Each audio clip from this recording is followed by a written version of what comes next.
السلام عليكم ورحمة الله وبركاته. أهلا وسهلا بكم يا جماعة مع فيديو جديد. هنتكلم النهاردة عن سبب الزغطة أو باللغة العربية حاجة اسمها الفواق. إيه السبب بتاع الزغطة؟ معظم الناس لما تيجي تعالج الزغطة بتاخد لها مثلا حباية أو حقنة وتوقف الزغطة، بس ما تعالجش السبب الأساسي.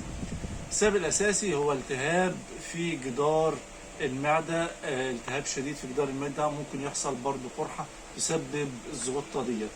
والناس اللي بتاخد كورتيزونات لفترات طويلة سواء حقن أو إقراص ممكن تسبب برضو الزغطة. فأنا النهاردة جايب روجيتا لعلاج الزغطة دي، حاجة بتعيد الحركة الطبيعية للأمعاء فتمنع الزغطة، حاجة بتمنع ارتجاع بتاع المريء. معانا النهاردة أول ما يحصل زغطة عندك تاخد حقنة من البريمبرين.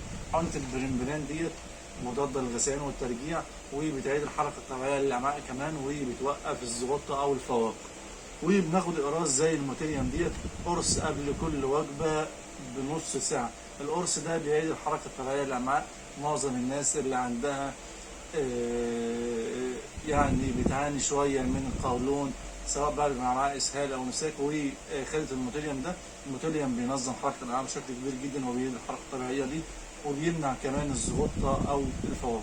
فلو حسيت بزغطه وزغطه مزمنه ومستمره معاك ومش عاوز تقف، تاخد امبول من البريمبرين، وتاخد قرص موتيليوم قبل كل وجبه بنص ساعه. بس يا جماعه، وبشكركم في النهايه، ويا رب يكون الفيديو عجبكم. شكرا والسلام عليكم ورحمه الله.